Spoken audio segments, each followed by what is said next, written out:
Hello! Hope you've been having a really great week. It's great to see you again here for King's Club.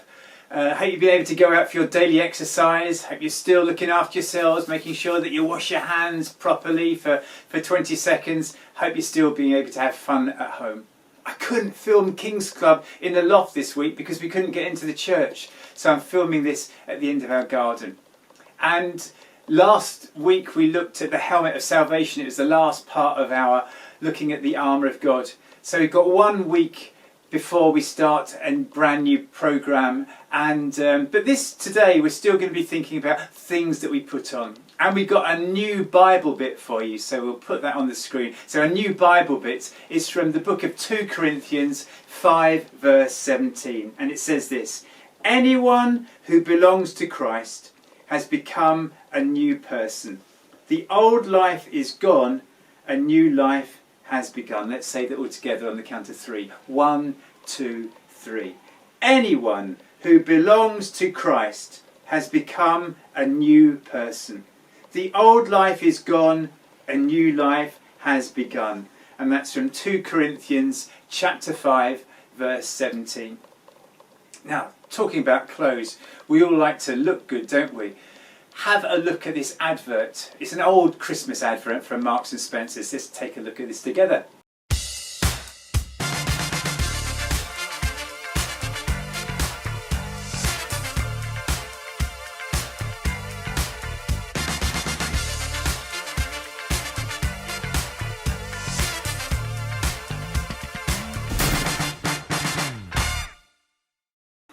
Now, one of the first decisions that we all make each day is we decide what clothes we're going to wear, what clothes we're going to put on. Now, if you're someone like me, you always like to be very, very cool and very stylish in what you wear. You like to look very trendy and wear the most up-to-date labels, the cool labels.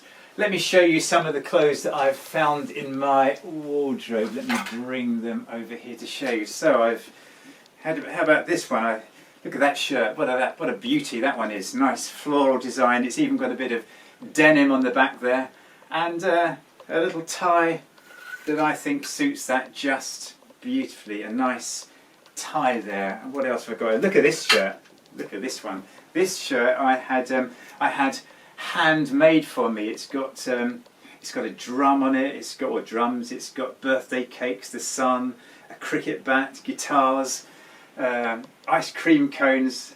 Look, you're wishing you had a shirt like this. I can just tell by your faces there. And what about this one here? Look at this beauty, green, but it's got letters of the alphabet, random letters of the alphabet all over it. Again, I had this shirt homemade for me, actually by somebody in the church. So if you see Jean in the church, give her a wave, and maybe she could make you a cool and trendy shirt like this one as well.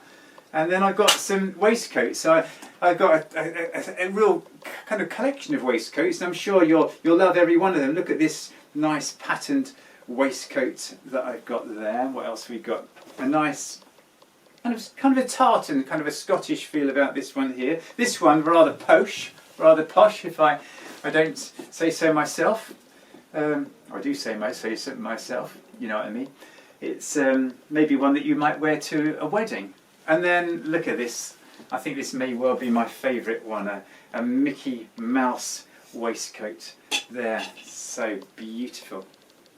But you know what? God has got a set of clothes just for us. He wants to transform us from what we are now into something completely different, something beautiful. And we've got a story. It's a story about a caterpillar called Hermie. At the beginning of this story, Hermie just saw himself as very, very ordinary, a common caterpillar. But God transformed him into something wonderful. Let's listen to the story of Hermie the caterpillar.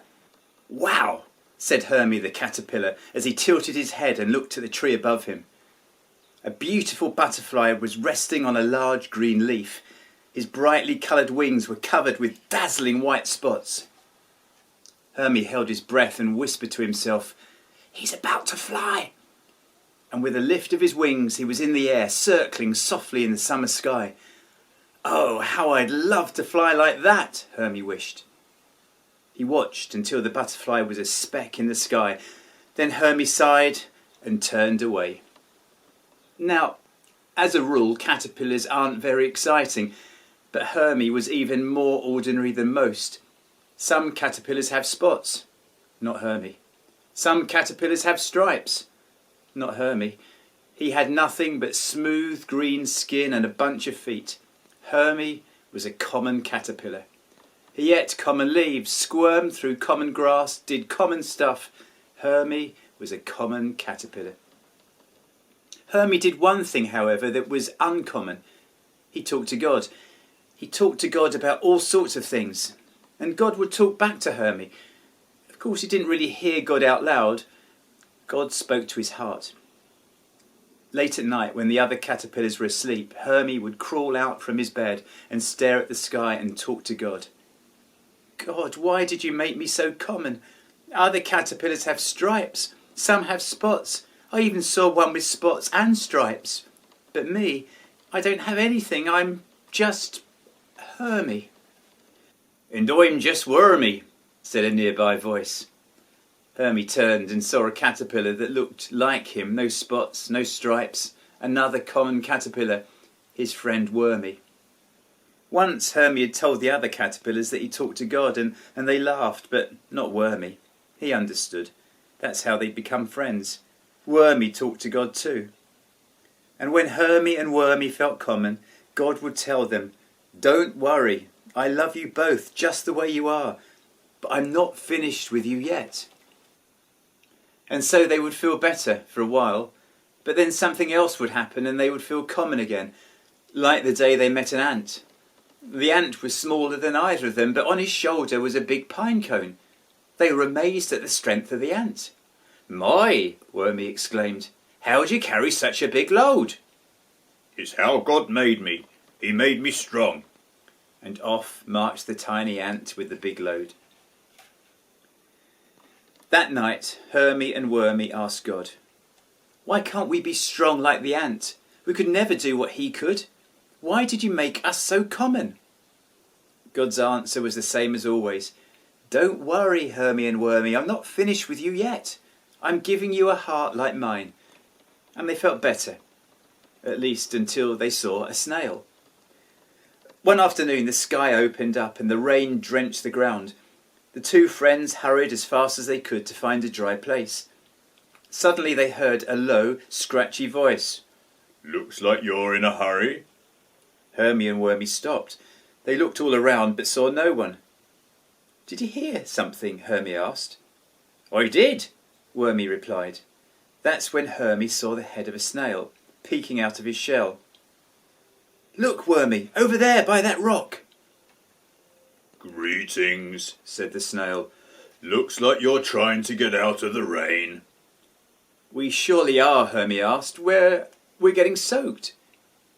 "You need a house like I have," said the snail. "That's your house?" Wormy asked. "It sure is. Watch." Hope you're liking these voices, by the way. "It sure is. Watch." And with that, the snail pulled his head into his shell. "See, it's nice and dry in here. I take my house with me wherever I go." His voice echoed, echoed, echoed. The two friends were discouraged. They wondered why God hadn't given them a neat house like the snails. Later that night, when the rain had passed and everyone else was asleep, Hermie and Wormy asked God why he gave the snail such a neat house and then nothing at all. Why do we have to be so common? They wanted to know. Again, God's answer was kind and patient. "Don't worry, Hermie, don't worry, Wormy. I love you both and I'm not finished with you yet." So they felt better. And for a long time, just thinking about how much God loved them made Hermie and Wormy feel special and not so common, until one day they saw a ladybird. Oh, what beautiful black spots she had. Neither of the caterpillars had ever seen such perfect spots, jet black and exact circles. "You have such pretty spots," Hermie explained. "Gorgeous," Wormy agreed. "Oh, thank you," she answered softly. Then the ladybird blushed because she was very, very shy. I mean it, Wormy continued. We've never seen anyone with such beautiful spots. You are very kind, she replied. But I had nothing to do with it. This is the way God made me. Hermy and Wormy wanted to be grateful for the gift God had given the ladybird, but it was hard. Both of them felt so common. That night, underneath the bright stars, Hermy prayed. God, we know you are good and wise. We know you love us just as we are, but we don't understand why you made us like this. We're so very common. God finished the sentence. Yes, common, both caterpillars said at the same time. Remember, God told them, I love you just the way you are, but I'm not finished with you yet. I'm giving you a heart like mine. Hermy sighed. He wanted to feel better. He tried to feel better. Usually he did feel better, but that night he still felt sad. He also felt tired. Very tired. More tired than usual. Wormy, he told his friend, I'm so very sleepy. I feel like I need to sleep for a long time. Then let's make you a soft, comfy bed. It took them a while to find just the right leaf. There, Wormy said to his friend, have a good long rest. I'll be waiting for you when you wake up. Hermy thanked his friend. Then he prayed to God and said, Oh, you know, God, it's okay that I'm just a common caterpillar. You love me and that makes me special. Hermy snuggled into his bed, closed his eyes and drifted off to sleep. As he slept, he dreamt that he was different. He had strength like the ant. He had a house like the snail. He had spots like the ladybird. He dreamt that he was no longer a common caterpillar, but that he had something special. After what seemed to be a long time, he woke up. He thought he had slept through the day and into the night because everything around him was dark. He was covered from head to toe. What had happened to his comfy bed? He wriggled and squirmed to get out, and when he did, he and his bed began to fall. Suddenly his bed cracked open and Hermy felt a tickle on his back. Something wonderful happened. Wings fluttered open, wings he didn't even know he had. They were glorious, wide, brightly coloured wings with beautiful spots, and they were his. With hardly any effort, Hermy began to fly up, up and up, higher and higher. That's when Hermy realised what God had done. Now he understood. God had made Hermy special, special inside and out. He wasn't like the ant or the snail or the ladybird. He was unique, one of a kind. No one else was exactly like him. He was Hermy, a beautiful butterfly with a beautiful heart. He soared high through the air, to the right and to the left. Then he thought of his friend Wormy. From the air, Hermy looked down at his broken bed. Nearby were the ant, the snail and the ladybird. They were all talking to Wormy. As Hermy floated downward, he could hear Wormy saying, I don't know what happened to Hermy. He was asleep in his special bed and now I can't find him. Wormy! Came a voice from high in the sky. Wormy heard his friend's voice and was excited. Hermy, where are you? I'm up here. Wormy looked up. Hermy, is that really you? Yes, it's really me. Wow, said the ant, you look so different. Goodness, gasped the snail, you are so big. Gracious, admired the ladybird, you are the most beautiful butterfly I've ever seen.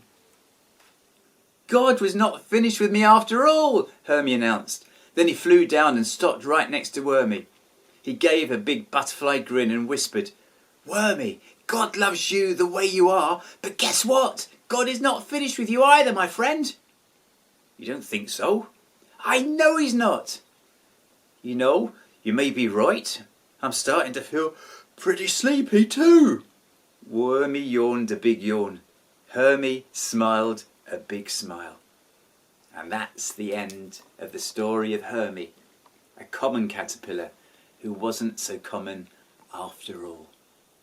God kept telling Hermie in that story that he hadn't finished with him yet. And we saw that at the end of the story, that common caterpillar had been transformed into something stunning and beautiful. And God says the same to each one of us as well. He says to us, I haven't finished with you yet. He wants to transform us, to change us from our old self into something beautiful, something brand new. And we spoke before about the clothes that we wear. And in God's special book, the Bible, he tells us about some special clothes that he wants us to choose to wear. And I don't mean he's going to tell us what kind of socks to wear or what shirt to wear or waistcoat to put on. But he talks in the Bible about the attitudes that he wants us to take off and these new attitudes that he wants us to put on. And you'll find him telling us about those in a book of the Bible called Colossians, which is in the New Testament. The New Testament is that back part of the Bible. So if you've got a Bible, you might want to find it. It's in Colossians chapter 3. I'm just going to read a few verses starting at verse 8. And if you want one of the ways that I can't remember who told me about finding Colossians, I go God's Electric Power Company. You might think, what on earth is that all about? But there is a book of 4 books together, Galatians, Ephesians, Philippians and Colossians. We're looking at the book of Colossians, that are together in the Bible. They're letters to some different churches. Galatians, Ephesians, Philippians, Colossians. And I remember that order because I go God's Electric Power Company. So God starts with a G, Galatians. Electric starts with an E, Ephesians. Power starts with a P, Philippians. And Colossians starts with a C-O, as does company. You might think that is just the worst way of remembering 4 books in the Bible in order together. I just remember them, Galatians, Ephesians, Philippians, Colossians. I just thought I'd mention it. Let me just read you these verses from Colossians chapter 3. It says this: But now put these things out of your life: anger, bad temper, doing or saying things to hurt others, and using evil words when you talk. Do not lie to each other. You have left your old sinful life and the things you did before. You have begun to live the new life. In your new life, you are being made new. You are becoming like the one who made you. So it's a bit like God is saying to us, your old life, when you lied and you're angry to people, when you said the wrong kind of things, when you were hurtful to others, he wants you to take that and all those attitudes off. And he wants you to put on some new attitudes. So let me just put on this. Let me just put this waistcoat before we find out what those new attitudes might be. Yeah, you're all secretly wishing you had one of these at home, I know it. Where can I get one of those waistcoats, Rick? You look so cool and stylish. Let me just finish reading to you what it says here. It says this. It says, God has chosen you and made you his holy people. He loves you. So always do these things. So these are the things that he wants us to put on. It says, show mercy to others. Be kind, humble, gentle and patient. Do not be angry with each other, but forgive each other. If someone does wrong to you, then forgive him. Forgive each other, because the Lord forgave you. Do all these things, but most important, love each other. Love is what holds you all together in perfect unity. So what God wants us to do is to take off those old attitudes, being selfish and unkind and lying and saying horrible words, and put on his new clothes, put on patience and forgiveness and kindness, and most importantly, put on love. And when people see us wearing those kind of clothes, they're really attractive, and people say, I want to be like that. Where can I get that from? So at home, in the week ahead, try to put on those good things.